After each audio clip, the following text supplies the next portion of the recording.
Any questions?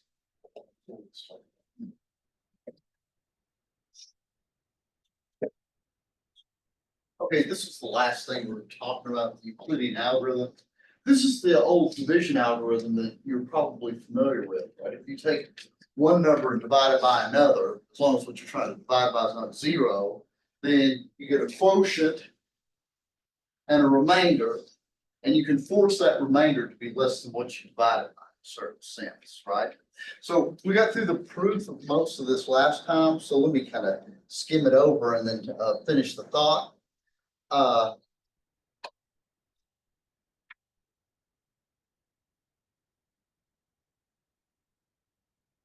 the proof of this, we considered the following set.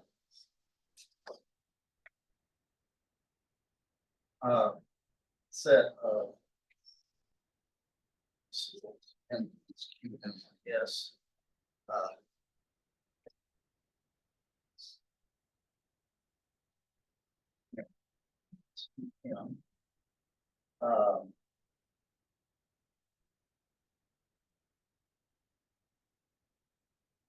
So what do I mean by this? This is the set of all non-negative integers of the form n minus qm and q ranges of the.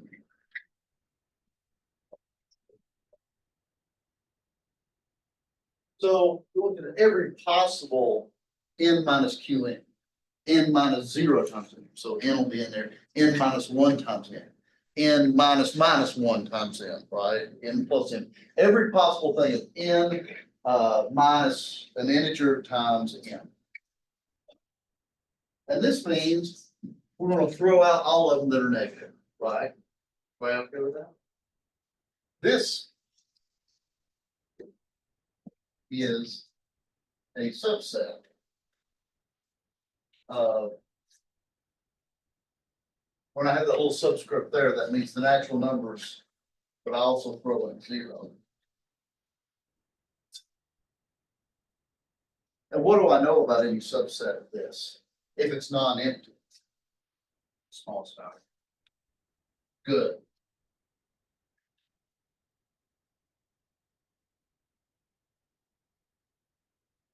Let R be the smallest value.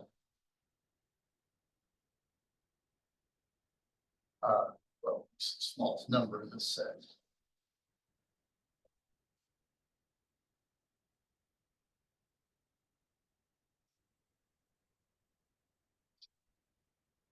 Well, we know that R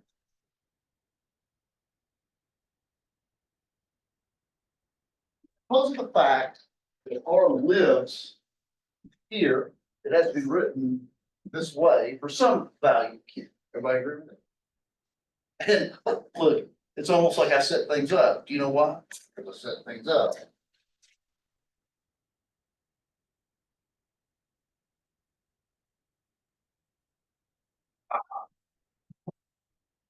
There's only one more little missing piece I need to dig out. What is this? Right, that's the one thing that I don't really have. I know that R is the smallest element of the set. I'm not quite sure about this. Okay. I need to show that R is between here and here. By the way, I do sort of have half of this. What do we know about R?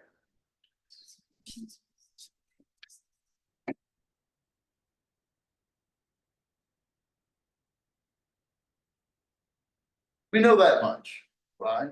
Gregory? This is the part that I'm a little shaky.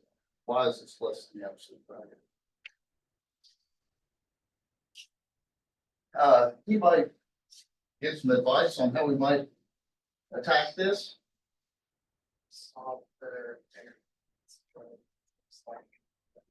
Right. Let's suppose this is a good example of proof by contradiction. Let's suppose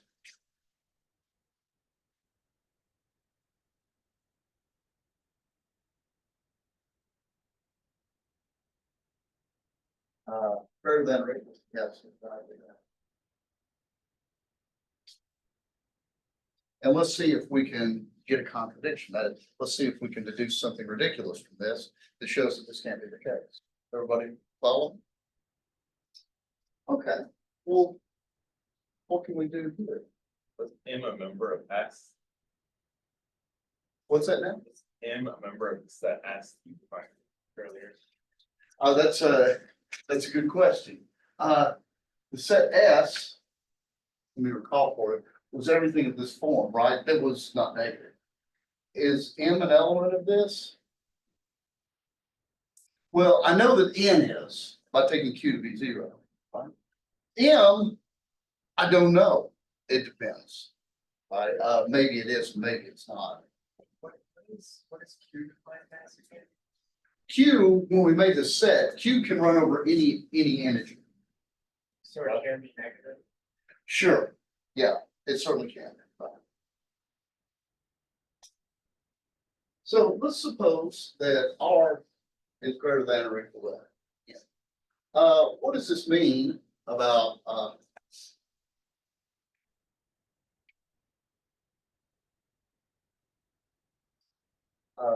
that is well, Possible, sorry. this is everybody agree with that? Okay. Well, what else do we know? We also know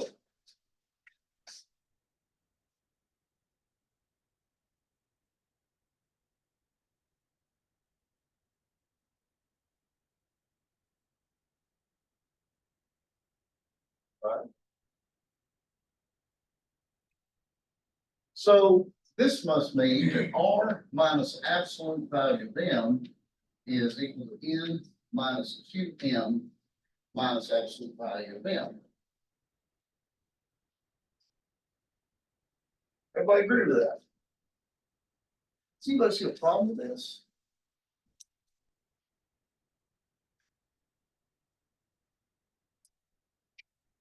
You know, this might confuse me, right? Because absolute value of M. But I don't know much, but I do know that the absolute value of M is either M or it's negative. Everybody agree with it? So would everybody agree that in these last two pieces, there has to be a factor of M? Right? In fact, let me write it this way.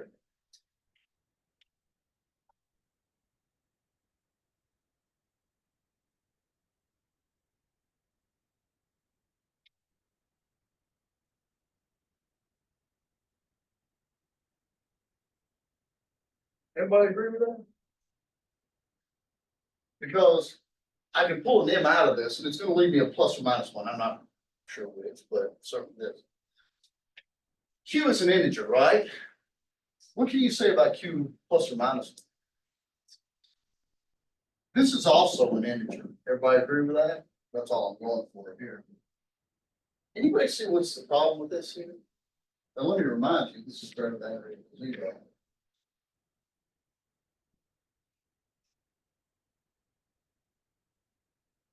Can't guarantee that Q is Q plus or minus 1. Well, let me point out that this thing right here, this is in S, right? How do I know that? Because I'll tell you how I know it. It's N minus some integer times N. Agree? And it's greater than or equal to 0, right? And those are the two things that we need for membership in S. It has to be N plus or minus an integer times M, right? That. And it has to be greater than or equal to 0. So R minus absolute value of M is an element of the set S. Agreed? But R was supposed to be the smallest one. But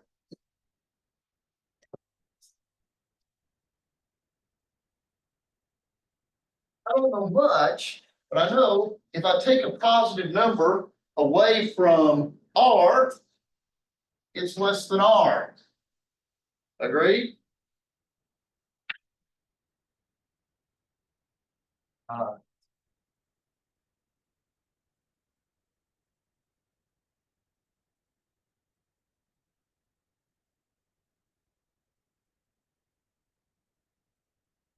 And this is a contradiction. Sometimes when we come to a ridiculous statement like this, you get, see the arrowheads, see how cool that looks. This is called a contradiction symbol. So what do we assume that's wrong? So R minus absolute value of M cannot be greater than or equal to 0. It must be less than 0, right? If this can't be true, then its negation must be true. Everybody agree with it? And so what do we get? R is less than the absolute value of M, and we already know that that's greater than or equal to 0. And there's your Euclidean algorithm. Okay, any questions on this? Let me give you an application. This is another limit here. So this is, again, this bit, I'm introducing you some stuff. The stuff about the integers is going to be used over and over and over again. When you do algebra, when you do analysis, the things that you're going to do in the future, including algorithm is fundamental. So I'm doing two things here. I'm introducing you to this, and I'm also warming up kind of on some proofs. And by the way, you all, everybody could use some tuning up on the first homework, but overall, I think as a class, you all did pretty well on the first homework. It was a pretty promising start. Let me give you some words of encouragement. I think some of the first couple of assignments, like 1, 2, and 3, I think are actually some of the hardest assignments really to kind of get used to. So don't get demoralized. Let me give you the following lemma, and this will actually be useful, I think, on the next homework in particular, among other things. Suppose I have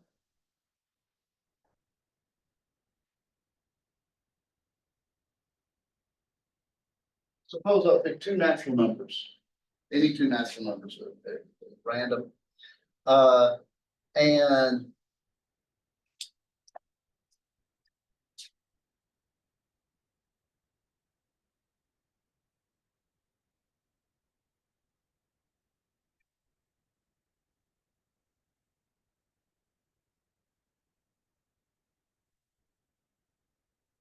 what do I mean by this? This notation means I look at the collection of every combination of A and B that I can make. Any integer times A plus perhaps another integer times B, right? So what's in this set? Well, zero's in this set, right? Because I can take M and N and both be 0. You asked the question about that other set. This was a little different. A and B are both in this set because I can take M to be 1 and N to be 0, and I've got A in there. I can take M to be 0 and N to be 1, and B isn't. 2A minus 7B, anything like that that you like. Now, if you, this is kind of a cool theorem. If R is the least positive, and when I say positive, I mean actually bigger than 0. I'm not counting 0 there. Element of S, then R divides A and R divides B.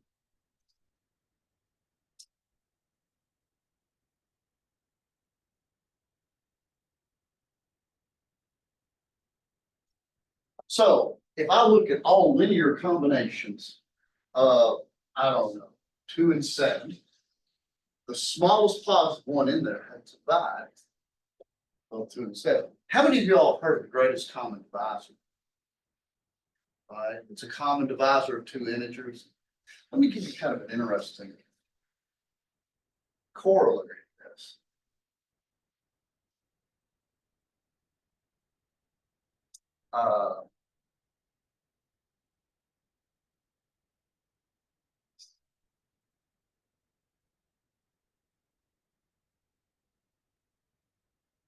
Let me ask you this.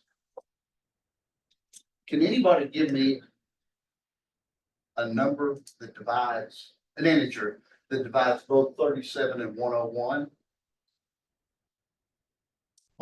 Right, you big cheater. He said one, right? Of course, that's a good answer. But in fact, that's the best answer, right? Because what's true about these two numbers? They both prime.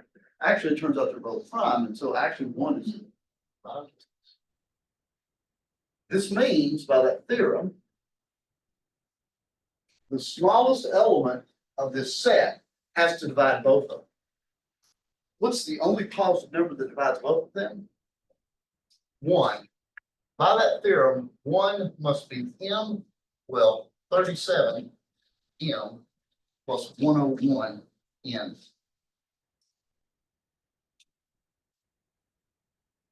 It's not clear that's true. So you might see how to do it off the top of your head. But this is actually very important in coding theory and the way that, for example, your money is hidden from computer hackers. This is a kind of an important thing. One is actually a linear combination of 37 and 101. Which, do you see the solution off the top of your head? It's not easy, is it? Right? So this is actually kind of an interesting theorem. Let's see why this is true.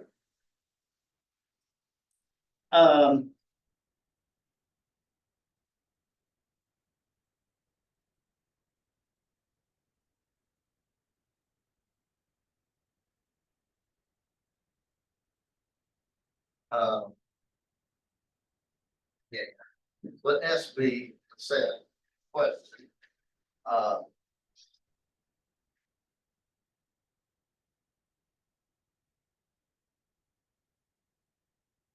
As you range all over integers here, and let B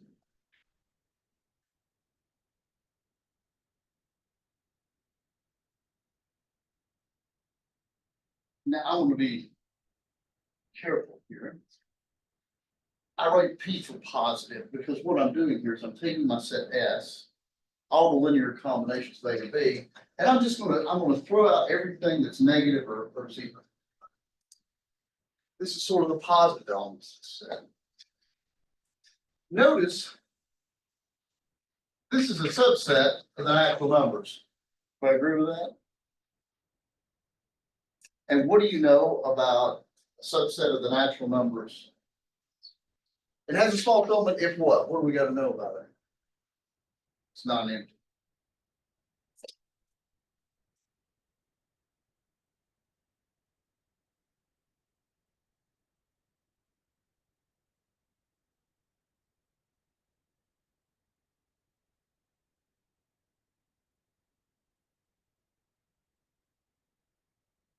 So let me convince you that P is not empty. Maybe you should convince me. How do I know? How do I know that that set's got a positive element in it? That's all I need is one. What's that? Prime example, one divides both of those numbers. So But see, I'm giving you something rather abstract, right? I haven't told you what A and B are. So my question is, how do I know that I can get a positive number at all? What if this is like out of some Stephen King novel and everything in it is negative or zero? Oh, Stephen King getting right. That's scary. Somebody tell me how we might prove that this thing contains elements that are positive.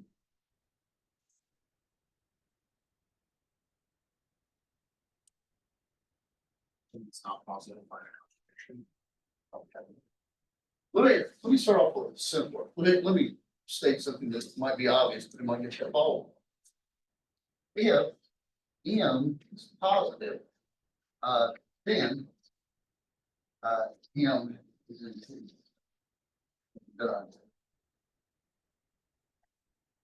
By the way, how do I know that M is in P? You could set A to 1 equals 0.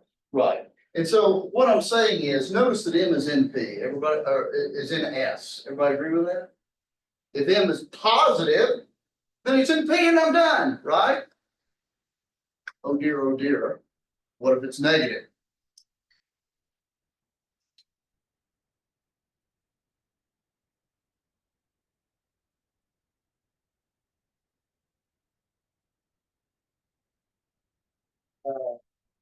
Actually, I've got the rules. This really should be A because it's M on the vary. What happens if A is negative?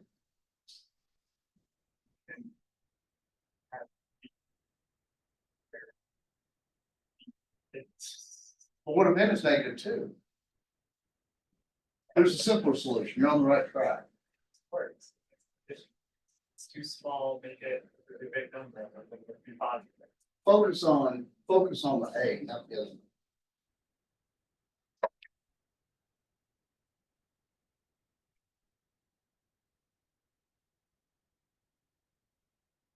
Not B equals 0, N equals 0, and N equal. There you go.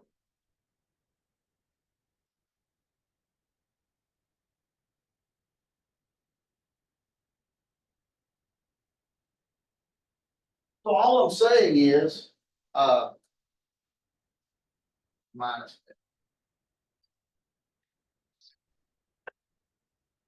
All I'm saying is, if A is positive, then there's your answer. If A is negative, multiply it by -1, and now you've got your positive number in there, right? So P is not in there. Everybody okay so far?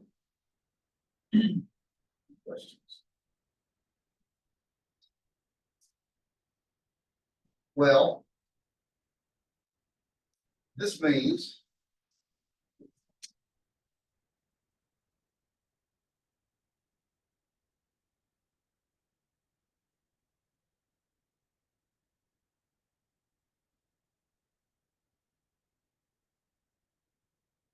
and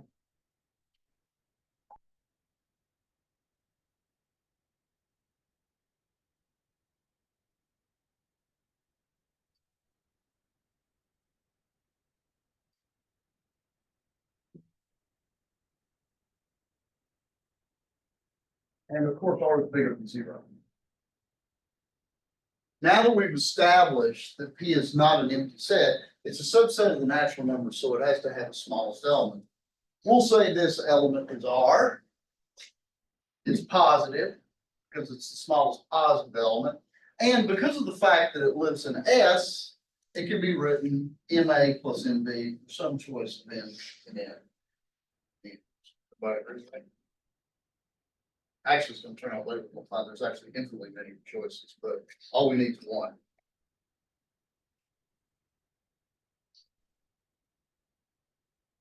Now, the theorem, at this point, let me remind you, we need to show that R divides A and R divides B, right? That's what this says. The smallest element of the set has to divide both A and B. Huh? Any ideas on how we show that R, I mean, I've got R written this way, but it's not clear at all that R divides A, right? Yeah, show that R is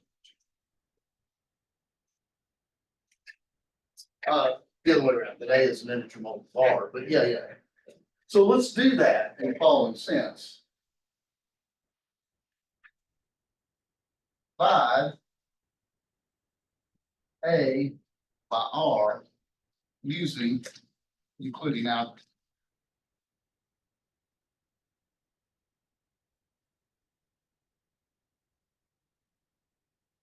That is, let's write A is equal to QR plus R prime. What do I know? I know Q and R prime are integers. And I can think it'd be natural numbers in this case. And what do I know about R prime? Remember, what did I do? I divided A by R, and there's the remainder. What do I know about the remainder? smaller than R. Okay. Well, as I remember the Euclidean algorithm is smaller than the absolute value of R. Why do I not need absolute value here? R has That's right. R has to be a positive element. Purpose, I already know, so I don't have to worry about that stupid absolute value, right? What do you suppose that I want to show? Remember, my goal is to show that R divides A.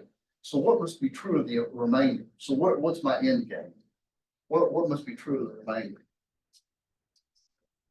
I want to show the remainder is 0. That means that R completely divides A, no remainder, right? Huh.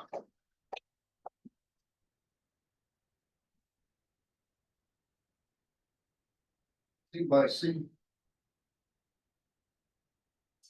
what's this here? You're already defined R as the smallest elements.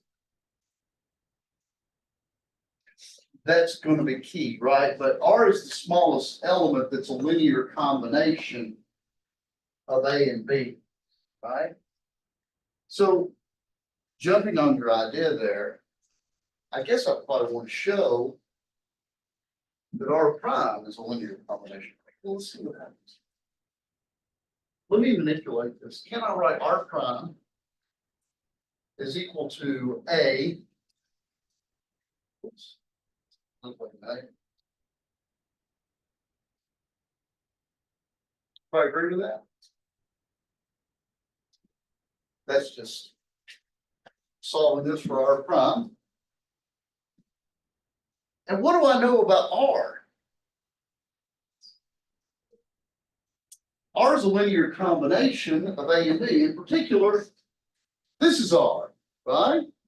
So going into a substitution feeding frenzy here. What was it? MA plus MB.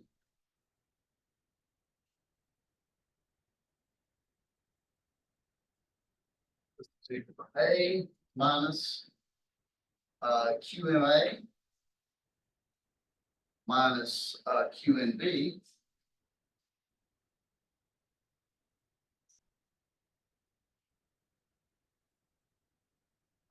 Well, let's see, this is 1 minus QM times A plus negative QN times B.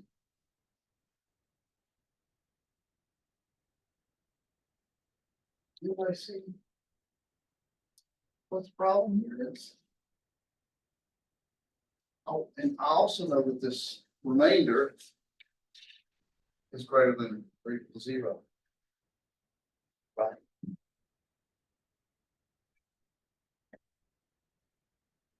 And that shows that the remainder has to be 0. Why?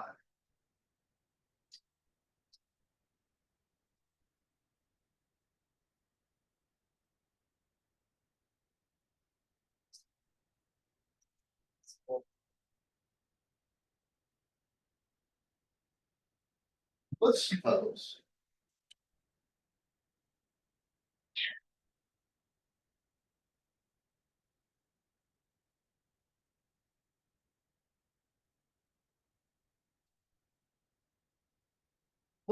that R prime is bigger than 0.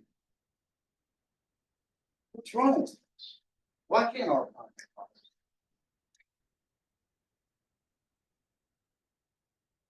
Yeah. Right. So an element of the set defined by MA plus MB. And we've already defined, and we already know that R prime is smaller than R. And R is the smallest of such element. That is correct. Notice now that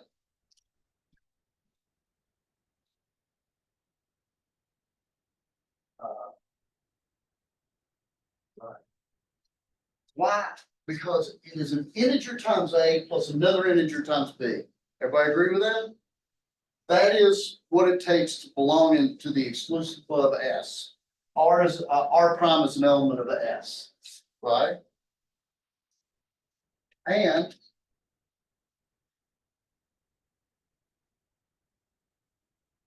but R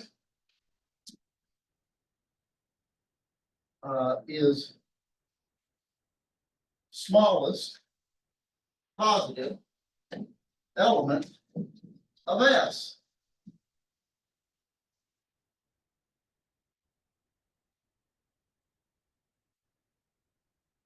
So R prime cannot be positive.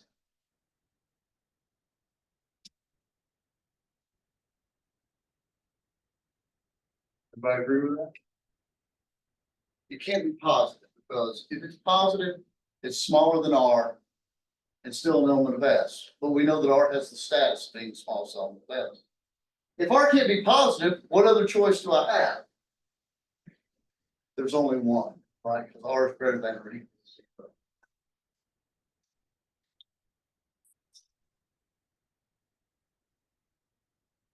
And so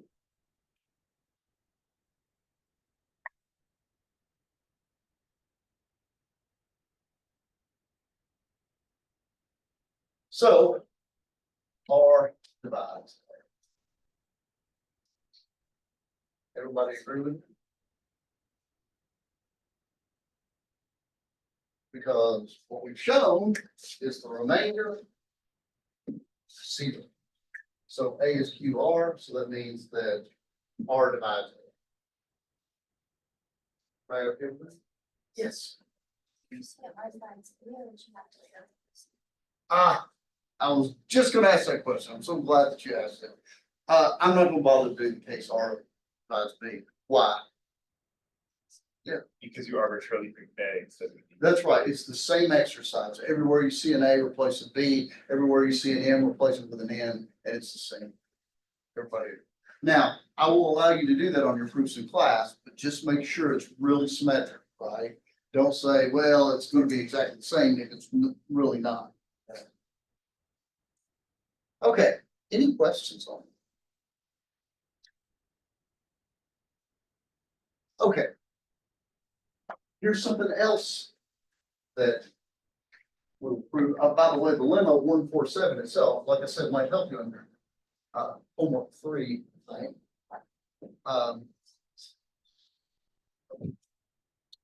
Proposition. Okay.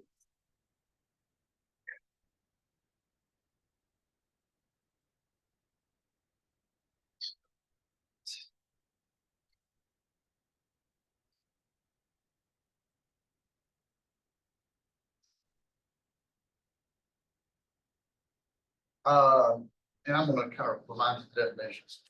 Let P be Z P naught. Suppose I walk up to you on the street and I give you a non-zero integer. P is prime if and only if is irreducible.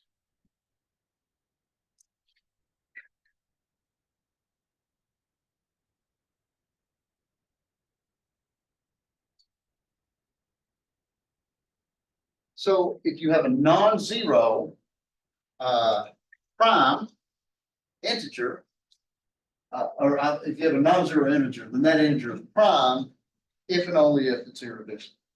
Let me call for such proof.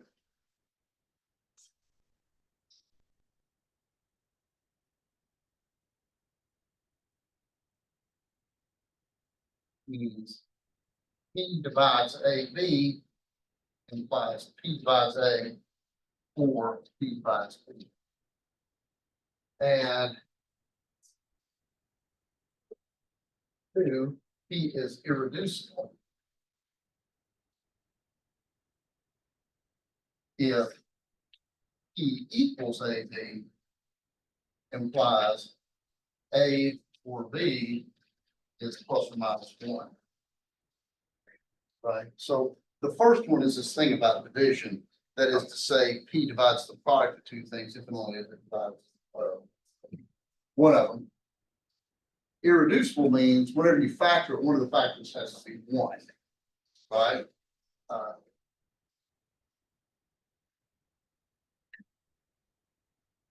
And in fact, let me just to not confuse things, because remember, I think I remember mentioned to you all earlier that plus or minus 1 are unusual in the sense that they're the only integers whose reciprocals are still integers. We're going to throw those out of the mix as well. Although, even with that in there, it's still whole.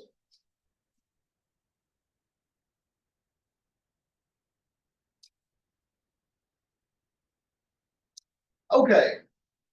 This is a good example of an if and only. What am I gonna do? The first,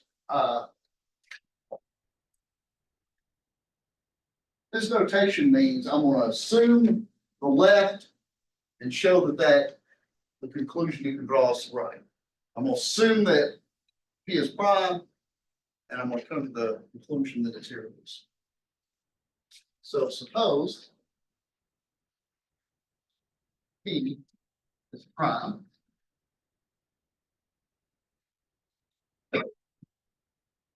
And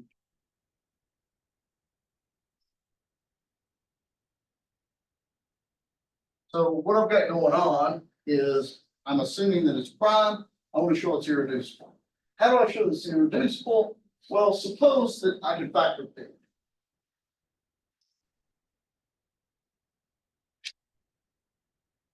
And what I have to do is I have to show that one of A or B is plus or minus, right? So I factored P into A times B. How am I going to show one of those things is plus or minus one? Well, I'm probably going to have to leverage the fact you don't get something for nothing. I'm going to have to leverage the fact that P is prime. P equals AB. These two things are the same, right? Doesn't that mean that P divides AB?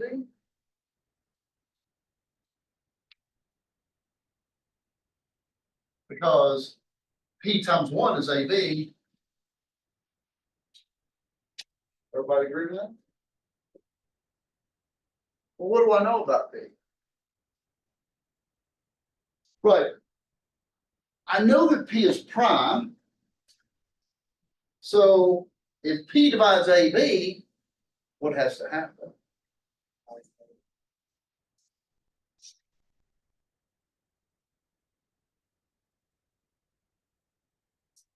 P is prime. P times A or P times B. This is another proof that's going to turn out symmetric. Okay, so let's first assume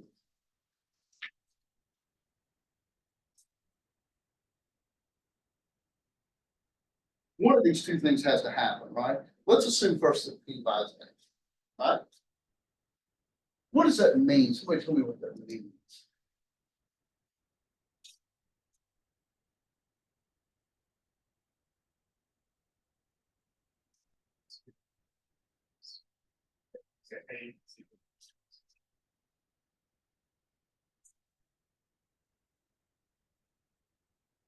Where does K live?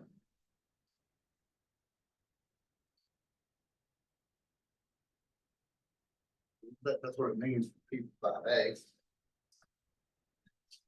Let's go back to the well here, right? P equals AB, but A is PK. I agree.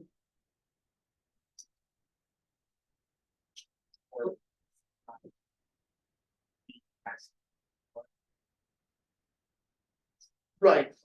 I'm going to be here because you'll see all our assumptions kind of come full circle. Okay, so would everybody agree that I can rewrite the equation this way?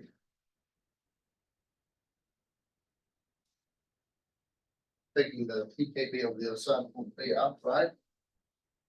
Okay, when I get the equation Bill times Fred is equal to 0 and the integers, what does that mean must be true of either Bill or Fred? So either P equals 0 or, and one of these can't happen. Which one? P can't be 0. Why can't it be 0? That's right, because I said so right at the beginning of the problem.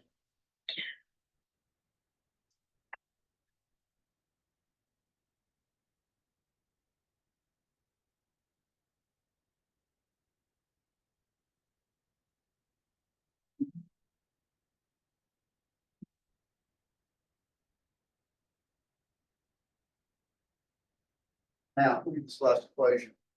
I have the product of two integers b 1. What must be true about both of these integers?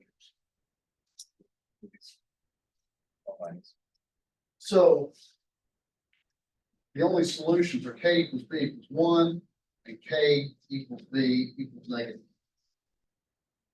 That's it. Everybody agree with that? Because, and in fact, you can get this from your homework, the absolute value. If either one of these two integers has absolute value bigger than 1, then there's no recovery, right? For example, if b is 3, then to make this a 1, this would have to have absolute value 1/3, which is impossible for any integer. Everybody okay with that? So in particular, b plus, and that's exactly what we want to show. What about case 2?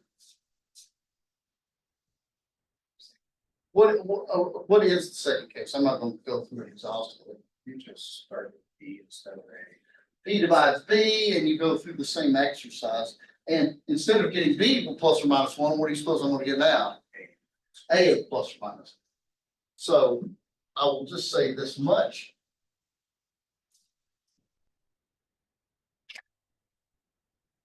Case 2 is almost identical. And you obtain A plus or minus 1. So A or B is plus or minus 1, and P is. So we've started from the assumption of prime, gone through a logical sequence of steps, and come up with P is irreducible. Everybody follow that on? How about the other way? Actually, the other direction isn't true in general, but it is true for the integers. So we're going to have to use that for sure somehow.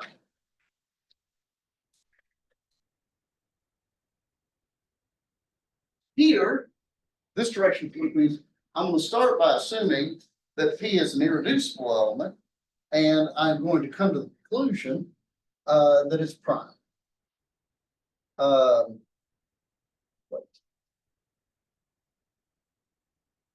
So let's suppose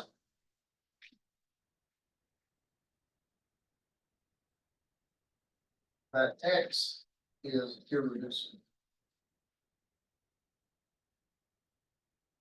And let's suppose that X divides AB.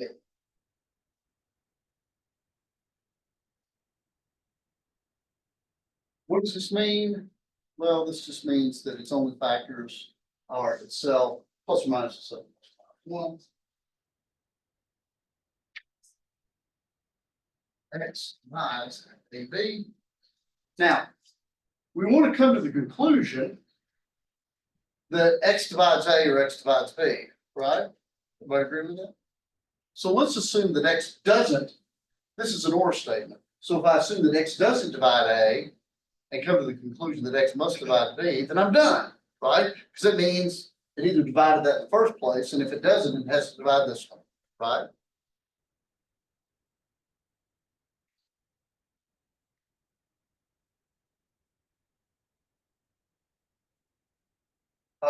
That line through it means does not divide. Suppose that X does not divide A.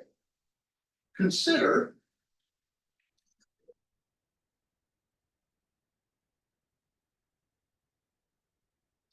familiar here. I'm going to look at the set of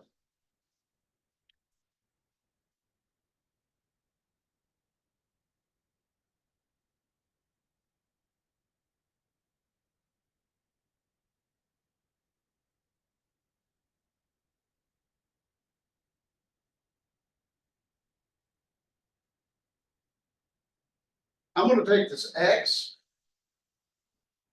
and I'm going to take A, and I am going to look at the set of all linear combinations.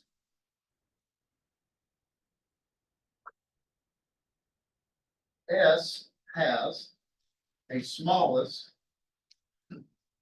positive element.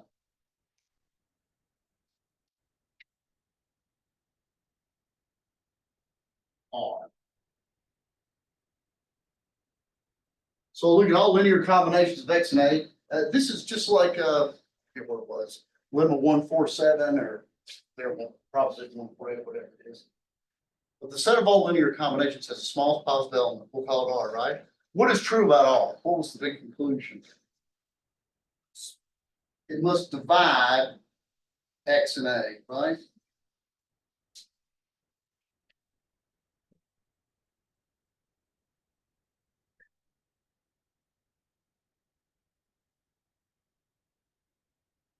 Actually, it must divide A as well, but I don't really care about that so much here. I only care about the fact that it divides that it divides X.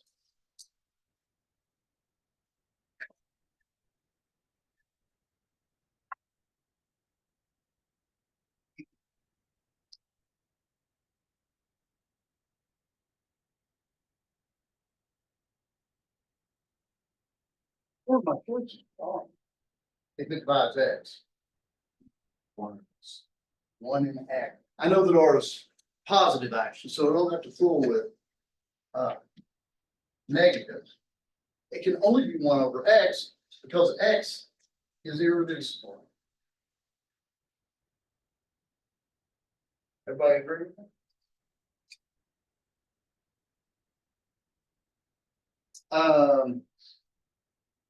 Right.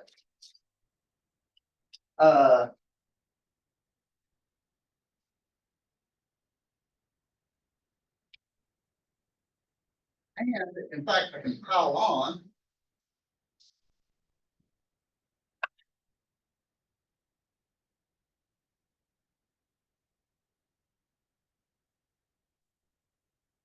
I am going to use the fact that it has to divide A. Since R divides A as well, R must be what?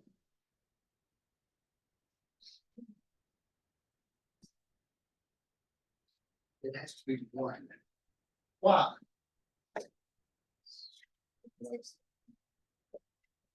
Right. Notice that we said X does not divide A. So if R is X, then it divides A. Oops, so it's gotta be 1. No choice. Everybody agree with that? So,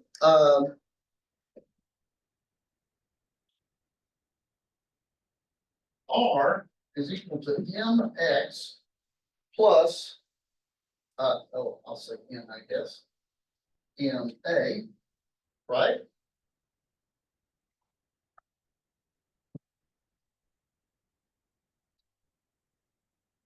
We know that R is that linear combination.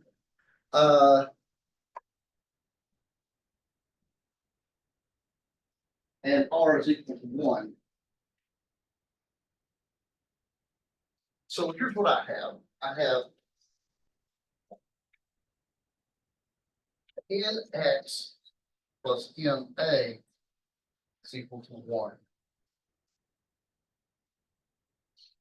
Now, what's this? Nothing up my sleeve. I'm going to multiply this by B.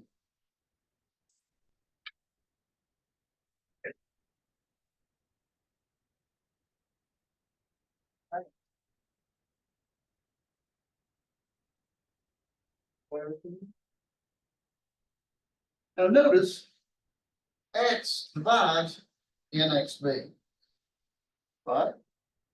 Because there it is. It's got a factor of X in it, right? Also, X divides MAB. Why is that?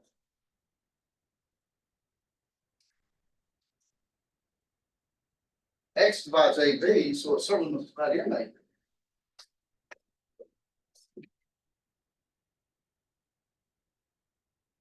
Since X divides AB, it must divide MAB. So X divides Bill and Fred, so what must be true?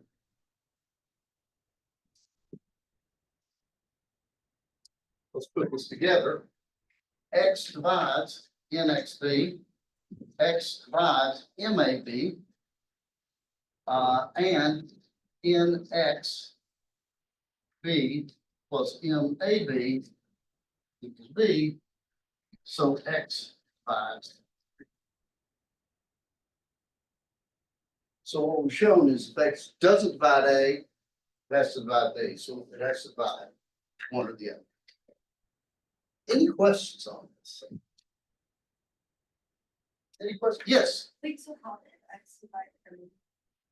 because we know that X divides AB. So it has to divide that multiple of AB. Everybody okay with it? How many of you, so I'm gonna ask you one question, we'll talk about this, we'll prove this next time. How many of you have heard of the fundamental theorem of arithmetic? You probably, even if you don't know it by that street name, then you probably know it. How many of you know this? If you have a positive integer greater than or equal to 2, it can be factored uniquely into prime integers. How many of you know that? Like 12 is 2 times 2 times 3, and that's the only way to do it. 24 is 2 times 2 times 2 times 3, etc. Right. We want to talk about that one next time. Any questions? All right. Well, I will see you folks on this Friday.